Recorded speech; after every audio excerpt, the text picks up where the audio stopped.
What's good, YouTube? You already know who it is, man. It's your boy, Jerry Fit, and we are back to react with what's new on the tube, man. We got a special video for y'all today, man. We got Chillin' Scares, 5 most disturbing cases of real found footage. So I think this is a video about, like, people who have gone missing or something like that, or just disturbing cases in general. I don't really know what it means when this says real found footage. I would like to think that, if people go missing or there's disturbing cases, that they would check all the evidence that they can. But yeah, we're just going to jump into it, see what they have to explain, see what's going on here, bro. You already know what I'm going to tell you before you jump into the video, bro. Make sure you like, comment, subscribe, turn on post notifications, man. If you're new here, especially, bro, we're bringing videos to you every single day, bro. You already know what it is. I know I missed the last 2 days. I apologize for that, man, especially missing out on Mysterious Monday, bro. Yesterday I had a really bad migraine, and there's nothing that I could do but rest and, get better for today, bro. I wanted to bring you guys good quality videos. I'm not trying to bring you guys some bull junk. Sunday, that was my fault. I just wanted to take a break, you know what I'm saying? We were uploading for over a month straight, no breaks, your boy gotta live life, man. Not everything's about the social media shit. So, we took a break, feeling refreshed after 2 days, but we're back, you know what I'm saying? So we're gonna jump into the video. And yeah, we'll see what happens, man. May 8th, 2005, a man named Martin discovered a mysterious package in his mailbox. Confused, he brought it inside and opened it up. Inside the package was a single item, a videotape with no label or note to explain its contents. Curious to see what was on it, he put it in his camcorder and pressed play. And the footage he found on this it one just was jumped shocking, into to say it. the least. It contained a nearly hour-long video of a man describing the violent things he was about to do. Oh, hell How he was no. going to lure his victims and the makeshift devices he was going to use. Bro, they said this was in a fucking... I'm not trained in torture methods, which is what I'm going to have to make do. I got my drill here. The reason why I've got padding on it is just to try to silence it a bit, because I'm in an apartment. I got gags, socks, lots of duct tape. Bro, what the fuck did we just jump into here, man? This dude left a random cassette tape of him detailing how he's gonna torture people. So I think this is just like bad cases that I don't know. Like, I really don't know, man. Honestly. I got a soldering iron. Rather crude implement. I think can work wonders, especially if it's used in the right way. However, while the content itself was extremely grim, what disturbed Martin more was the fact that he personally knew the person on screen. What? It wasn't the manifesto of a serial killer planning to take innocent lives. Instead, it was the final message of Martin's close friend, Ricky Rodriguez, a man who was tormented by a cult from the moment he was born. He eventually managed to escape the cult and was now planning That's to a take deeper revenge. story, bro. That's a deeper story. You know what I'm saying? Bro, he could for real be fucked up, man. I wonder what cult he was born into. The people who did unspeakable things to him for all those years. He recorded this hour-long video and mailed it to his few friends and family so they would find it and have all the answers about what he was about to do and why. I'm making this video, well, for many reasons, I guess. He said maybe before his death? Well, for many reasons, I guess. I don't know what he said right there. I suppose the main reason is that I want there to be some record of the way I feel, my ideas. Bro, this is not the way to go about it, bro. Just who I was, really. This is not the way to go about it. 30 years earlier, on January 25, Come on, bro. 1975, when he was born as the first child of Karen Alpazerbi. Karen was a member of a cult called the Children of God. The Children of God. I feel like, nah. I mean, where to lure in young, where was their impressionable base? minds, often teenagers, and molded them to its. Because I watched a lot of like cult documentaries, obviously on like Netflix and shit. Well, not obviously, but still, like all their names seem to be like similar. Like they tend to do with like somebody trying to pass the idea that they're like God's special messenger, So I like these things usually happen in like Texas, Utah, those like big ass states, man, where nobody's really paying attention. So I and oversight want to know if groups. this cult 2 was years after popular Ricky's enough. birth, he was adopted by the cult's leader, David Burke, who presented himself as the chosen one. Yeah, exactly. David What did I changed just the cult's say? name to the family and declared Ricky to be a religious herald, granting him a special position in the organization. I don't know if I've heard about However, this while he was one. treated like royalty by the other members on the surface, behind closed doors, Ricky was the victim of vile acts no child should ever have to Yeah, that's endure. not good, man. David not only encouraged these acts, but went as far as to write a whole book about everything he and his followers did to Ricky, called The Story of... Bro, oh my gosh. Not only, I can't even like imagine how this dude must feel. Like, not only were they like humiliating you physically, but the fact that they detailed every single like thing that happened to you, like what they did to you in a book for everybody to read is fucking nuts, man. Like, this abuse continued for that's many bad. years, but as Ricky got older, he became aware of David's lies and manipulation. Alright. Then, in 1999, he finally managed to escape the cult with his girlfriend Alexia Manuel by faking a visit to the cult's compound in Mexico and fleeing to the U.S. instead. Reintegration into society Oh, so they after were in 24 Mexico? years in an isolated cult was anything but simple. But Ricky somehow managed to pull through and secure a job as an electrician. He also married Alexia and later moved to Tucson, Arizona due to his work. Unfortunately, no matter how hard he tried to move forward, the nightmare he escaped continued to haunt him. David had passed away in 1994, and the cult was now under the supervision of Karen Derby, Ricky's mother. And while the cult had managed to escape legal repercussions by mainly operating overseas, Ricky knew that there were still countless children suffering the same fate as him. So, in January of 2005, he decided enough was enough and took matters Oh, shit, bro, damn. in his own hands. Which brings us back to the video he recorded and then mailed to a handful of close friends and his wife. That's what I'm saying. I'm wondering. Ricky mentioned his ultimate goal, which was to bring down the cult all on his own. Dude, honestly, like, I know what I said at the beginning, that, like, this isn't the way to go about it, but honestly, I give major props to this dude, bro. You know, he grew up in a bad system, and, like, he could totally tweak out and just, like, harm, like, you know what I'm saying? Like, you know, a lot of people who are harmed like to be, or a lot of people who are harmed like to harm other people, you know what I'm saying? So, like, at least he's directing the energy in the right direction, like, not taking it out on innocent people, but, like, people who are in the cult, you know what I'm saying? And you could say what you want about that, like, how that's still not the law, but, I mean, shit, bro. If he really felt that it was in his power to get justice for it, I don't know. Like, I feel like this is one of those cases that it's kind of, you know, it's hard to make a decision on what's good and what's bad. But I want to hear you guys' and a part of this was also about getting revenge for everything that was done to him. There's this need that I have. This need, it's not a want, it's a need, and I wish it wasn't, but it is. It's a need for revenge. It's a need. One of the 7 deadly sins. Yo, I just watched 7 the other night. In this video, he also laid out his plan for accomplishing this goal. He'd apparently gotten in contact with his previous nanny, Angela Smith, who was among the group that tormented him during his time in the cult. Jesus. He was going to invite her over for dinner at his apartment in Tucson and make her tell everything she knew about the other members' whereabouts by any means necessary. And that's exactly what he did. On January 8th, after mailing copies of his recording, he invited Angela into his home and proceeded with the plan. It's unclear what information he managed to extract from her before taking her life. He then got into his car and drove to Blythe, California. There, he rented a motel and called his wife to tell her about what he had done and what he was going to do next. However, despite the meticulous planning, Ricky ultimately couldn't follow through with the rest of his plan. On the morning of January 9th, authorities found his car in a parking lot just a few miles from the hotel he was staying at. Ricky was found inside the car as well, where he had taken his own life. And while this was tragic news for his loved ones, it was hardly surprising for his wife. You see, Ricky believed that killing the cultists would bring him peace, something he reiterated in his last video.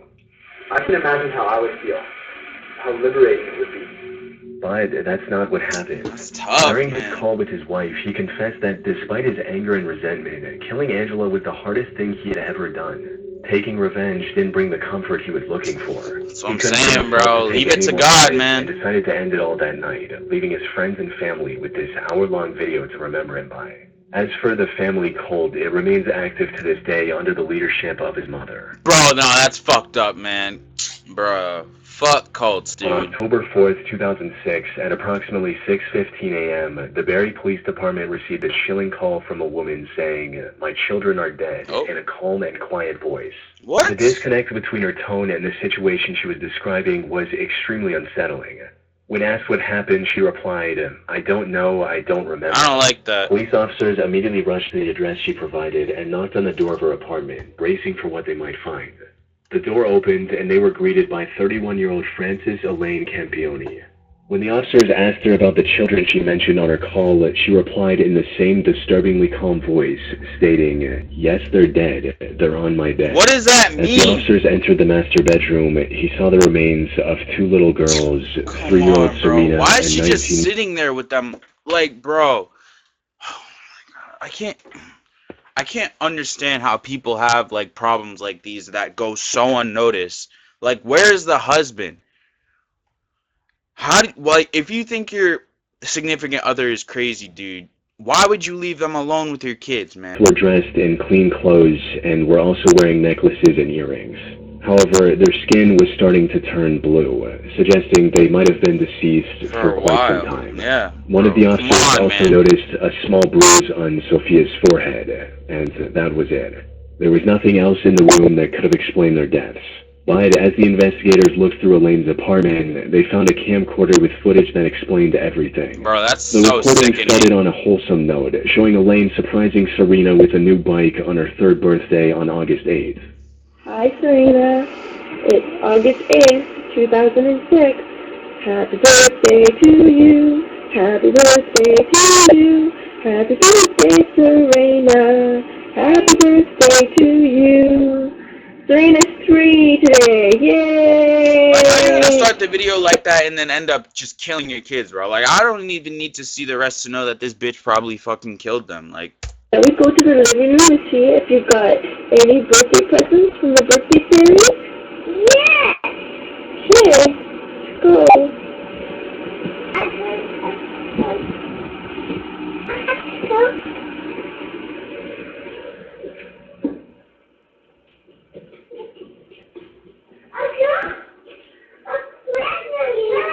What is it? The next video also showed Elaine and her 2 daughters just hanging around and having fun. I love you. Oh, I love you more than that. So far, everything looked quite normal. However, bro, like, the it first actually is recording making me dated so October mad that she 2nd says that was she when things loves started her, to get and weird. then The tone of the like, you just recordings fucking kill her? instantly changed as Elaine suddenly went on and on about their horrible living conditions and the Oh torment my her ex-husband gosh. Leo and his family had put her through, Oh said my- all in front of her children. You can't see through the camera. Bro, this is just horrible parenting, man. This horrible, messy, filthy apartment that supposedly my 2 children and I live in, and it's just a horrible mess. Yeah. Like, you face the fact that you and your ex split up, man. Nobody's coming to save you, bro. Buck up and lock in, dude. You have 2 kids to take care of, bro. You have a great living space. Where is this dirty, dude? She's saying the whole apartment is messy. Diego Campione is totally in the wrong, and I hope he burns in hell for all his sins. Yo, you are... Leonardo. All I wanted to do is take care of my 2 little girls and live happily ever after the 3 years of physical, emotional, and mental abuse that I endured tremendously by Leonardo Campione, and in the past year from Anna and Diego Campione's mental and emotional abuse. What is she yapping about? Stop, and I had CAS keep bringing these 2 people into my life over and over again when I kept telling them the amount of mental and emotional abuse it was causing my 3-year-old daughter Serena and I and Sophia. It was horrible and uncalled for. And I want justice to my family for what they have done to us. Bro, what is she yapping on? They should have. Leo was apparently extremely abusive, both physically and mentally. He prevented her from contacting her parents, and at one point even kicked her in her stomach while she was pregnant. This resulted in Leo getting charged with domestic violence Bro, and that the was 2 getting real. divorced. Oh, shit. However, at the time of the... Oh, shit. Low-key, I gotta take back what I said, bro. And my fault, yo. I didn't know the whole details of the case, man. My This fault. recording, Leo was starting to turn things around and was engaged in a legal battle with Elaine over the custody of their daughter. Well, that's good. This took an immense toll on Elaine's mental health. She was already quite unstable and had been to the psych ward twice in the Dude, past so why would you leave the kids with her, bro? If the court, like, if the dad is not good, cool. I get it. You know, he can't be in the picture. Even though they say he's working on himself, like, he can't be in the picture right now, cool. But you know that the mother has been to the psych ward twice, right? As the court. Isn't that some documented information? Why would you leave the kids with her, man? couple of years. But according to her mother, the custody battle caused her to lose it completely and developed severe paranoia. She became worried that Leo would one day show up and forcibly take her daughters away. Bro. Then, on October 2nd, after ending this Bro, it's recording hot. at 8:39 p.m., Elaine did the unthinkable by taking the lives of her own daughters. That's fucked up. Then recording a haunting confession that investigators discovered on the same camera. Recording this because Leo's there. Are you happy? I cannot believe that this is a real video that I'm watching right now. Bro, how could you possibly blame somebody else for this? You wouldn't tell the truth, I beg. Even my state, you not believing me until they know I had to sign papers when I didn't. I was a victim witness to get the truth. Trying, begging everyone the truth. How you beat me 3 years behind closed doors. Beat me when I was pregnant with Serena. You didn't care about our baby. You didn't care about me. You care about yourself. You wanted to win. You won. Are you happy? How does that make you feel? How does it make you feel? It doesn't make me feel great. I've lost everything my whole life. At this point, camera cut to a later point where Bro, I'm not gonna lie, like, I sympathize with some of the shit that she was saying. Obviously, like, it's not cool for anybody to put their hands on a woman, like, ever, in any circumstance. You should always keep your hands to yourself. Because it's just a lose-lose situation for the guy at the end of the day. Like, I don't know. Say what you want in the comments, but I don't know. It's just a lose-lose situation no matter what. So, like, I don't know. Like, bruh. Like, the fact that she just started recording herself crying after she did it, like, doesn't sit right with me. Because it's like, bro, you knew exactly what you were doing in, like, when you were killing them. Because you start off this video saying, like, you got everything you wanted. You know what I mean? Like, indicating that, like, he wanted them, or he wanted her to, like, go crazy. I don't know why, but, like, bro. This is just a sucky situation overall, man. Prayers for the, like, the kids. Obviously, I mean, they're gone, but I don't even know, man. Let's just get to the rest of the video, bro. This one's fucked up, bro. Elaine attempted to take her out.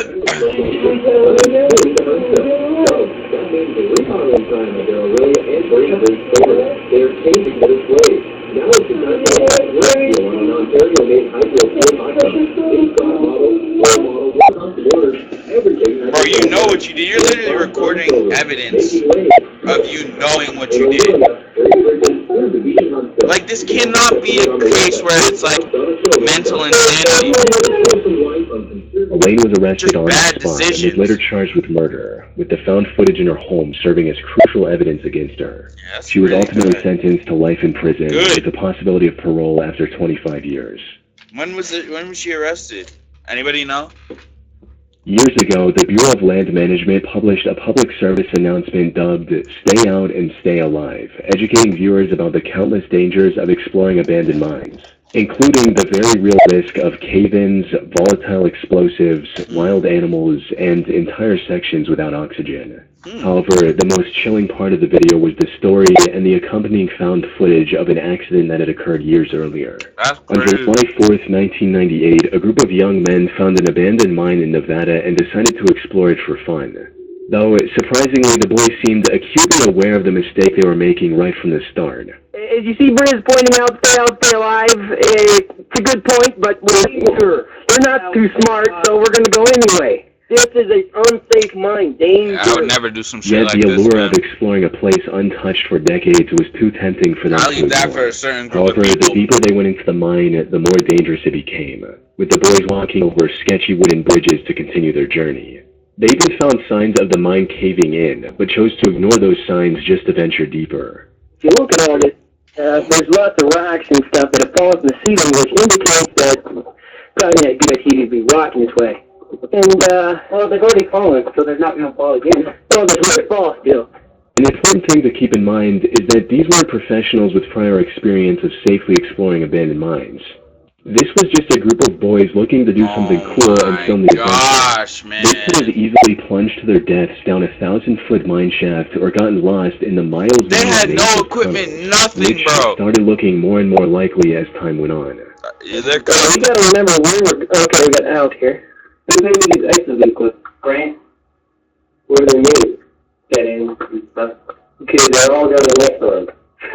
So nobody can do this, but. Dude, at what point do you start panicking when you realize that, like, there's no way out? I would start tweaking, man. Probably losing it. Like, what's up with that? What is the diamond? I'm trying to think of, like, these guys planning their situation right now. Ooh, that's not a little. Well, it'd be kind of hard if you split the thing to catch stuff before you actually fell down that. Not a panic set in and you scream like a little girl. Toxic gases and radioactive elements could have also caused serious health issues down the line, if not immediately. Fortunately, they somehow managed to avoid all of these dangers and make their way fairly deep into the mine. That's but then they came across something that could have ended all of their lives in one fell swoop. Got some pipe? Wow. We have to climb that? Bro, why would anybody volunteer their time to do this shit? That's a good idea. Alright. While crossing a sketchy section of the mine, one of the boys noticed a rope dangling down from one of the wooden beams and immediately became curious about whatever was down there. It's down to the main shaft. Wow, so we're climbing down this rope? Yeah. How far down? How are we getting out of it? Climbing up it. I see. They had little rope climbing experience between them. Gosh, bro. They didn't let that dude, not every idea that's thrown out is a good idea, bro. This dude behind the camera is such a yes man. From accomplishing their desires. The guy named Adam decided to be the first one to descend, resulting in this. Never catch me doing some shit like this. All the way down to that ladder, see where it's going down? Like a good 30 feet. I'm gonna hope that I'm first. I am. It's about 50 feet. How do they know that the rope holds, too? I look like he's doing it. And it's your mouth. Yeah, it's all off now? It's not. How do I get this thing down there? That's what I'm saying. How do they know that the rope holds? I don't know. Give you my notes. Didn't I fucking call it? Oh, Didn't I fucking call it, bro? Holy shit. There's no way we just watched that from the fucking video. Dude. Adam, yeah. Adam. Oh, God. Oh, God. Oh, my God. The rope Adam chose to trust was completely worn and gave way shortly after putting I literally just asked that. To plunge 65 feet down a dark mine shaft and consciousness. Luckily, none of the damage he took on his way down was immediately lethal. He was still breathing. His friends were able to find an exit and contact the authorities. Eventually rescued Adam after an hours-long rescue mission. Ultimately, them escaping the mine without any casualties. Bruh! They lived? I thought they all died, man. No way. Oh my gosh, dude. Wow. Wow. It was a miracle. The mine shaft could have easily been over Bro, wow. Just as easily hit his head on the surrounding wall.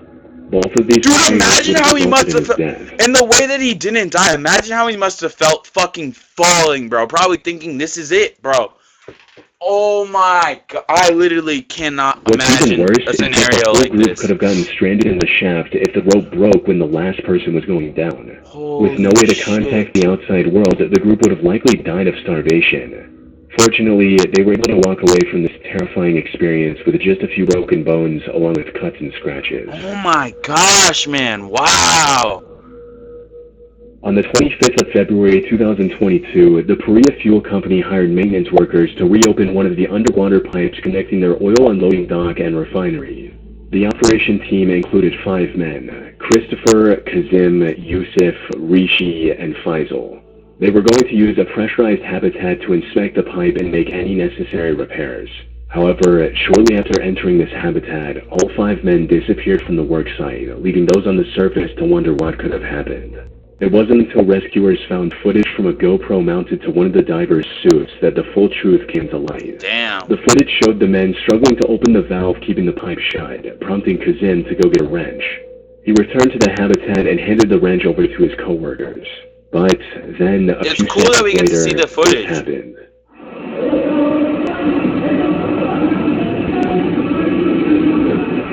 What happened? What is that? What's going on? What the fuck? What the fuck?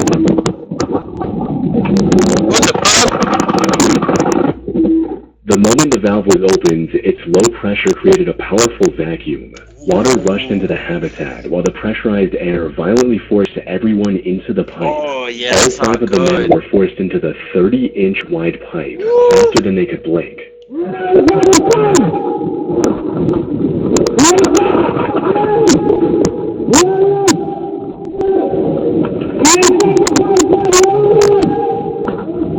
After tumbling through the metal pipe at violent speeds for a minute and a half, they came to a stop at a section containing a small air pocket, just enough to keep them alive, allowing them a brief moment to find their bearings and assess the gravity of their situation.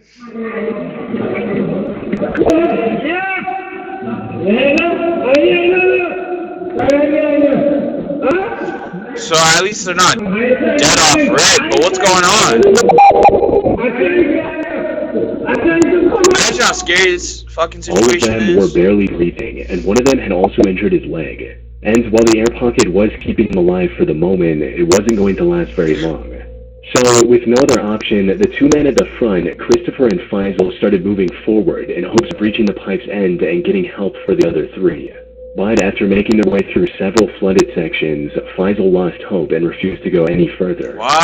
He asked Christopher to continue alone, and ultimately reached the end of the pipe, where he was eventually pulled out by rescuers. Bro, why would the other Unfortunately, dude give the up? same did not happen for his 4 co-workers. Why did the other dude give up, bro? You were on the right path. Days passed, and the rescue efforts were slim to none, eventually leaving the other 4 to die in that cramped metal tube. Like, The company's CEO later defended this decision, stating that a rescue mission would have only endangered more lives. What? The incident sparked widespread outrage and even forced the regional Yeah, this is government to crazy. launch an inquiry into how such a disaster was allowed to happen in the first place. But, as is the case with countless similar incidents, nothing much came of it. I was gonna despite say, the I'm not numerous gonna lie, bro. LCEO, bro. Like, dude, so you're saying, like, your employees aren't worth, like, trying to risk lives to The other save? 4 divers were left for dead. That said, the Trinidad government did announce a compensation That's of good. $1 million for each of their families, as well as Christopher, in April 2025.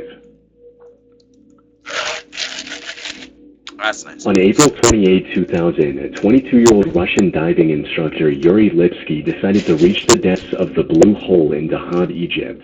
This was a risky plan from the get-go, since the Blue Hole is widely regarded as the deadliest diving site in the world, with as many as 200 fatalities in recent years. Wow. To make matters worse, before his dive, Yuri asked a local technical diver to accompany him on his journey. All of them rejected him, since the preparations for this risky of a dive took as long as a week. Yet Yuri wanted to go in just 2 days, no matter what. Even after every instructor refused to support his plan, instead of backing out, Yuri made the worst mistake of his life and chose to go through with it alone. He started the dive around noon and quickly disappeared into the depths of the ocean. What's over there? Many hours passed, and there was no sign of Why is Yuri it so anywhere. dangerous? His concerned mother enlisted the help of a local technical diver named Tariq Omar, who immediately set out to rescue her son. Unfortunately, by the time he found Yuri, it was already too late. Tariq discovered Yuri's lifeless body floating near the floor of the Blue Hole. The next day, he returned with the necessary equipment to bring Yuri's body back to the surface and got to work. But they But left as the he was body about to there? How take does Yuri that work? back, he noticed that Yuri's diving camera was lying nearby. So he grabbed that as well and began ascending. This camera had captured the final moments of Yuri in haunting That's so detail. sad, bro. I wonder what the hell happened, bro. That's so scary.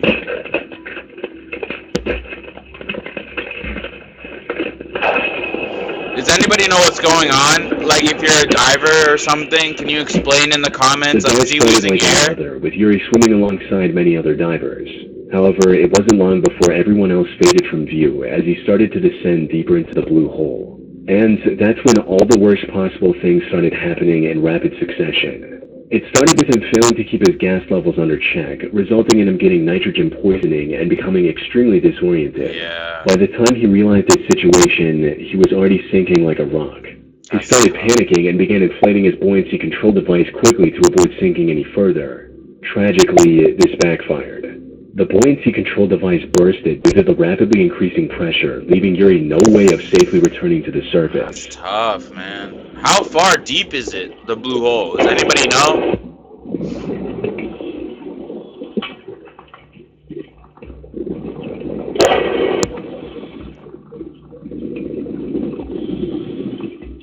The increasing depth exacerbates the symptoms of nitrogen poisoning as well, and it wasn't long before his camera captured the horrific sounds of him struggling to breathe. Yeah, that's what I was thinking earlier. 377 feet or 115 meters deep sea floor and passing away. The only silver lining in this whole situation is that there's a good chance the found footage helped at least one diver avoid a similar fate by learning from the mistakes that cost Yuri his life. Facts. Hey, man, that's gonna do it for this video, bro. That was a good video, man. Feels good to be reacting again after a couple of days, man. Shout out Chilling Scares for letting us use the content, bro. Dude, which one of those disturbing cases do you think, like, the video was the scariest, dude? I'm gonna say the mother with the 2 kids, bro, just because of, like, the whole, like, backstory. The cult one was crazy, too, but, like, the whole backstory with the mother and the 2 kids. And just her, like, confessing, like, that's so scary, dude. I don't know. It's an evil world out here, man. Y'all gotta stay safe, man. But if you like videos like that, you already know what I'm gonna tell you, bro. Make sure you like, comment, subscribe, turn on post notifications, because you know we're posting every single day. I appreciate you guys tuning in with me on this one, bro. I'll see y'all in the next video, man.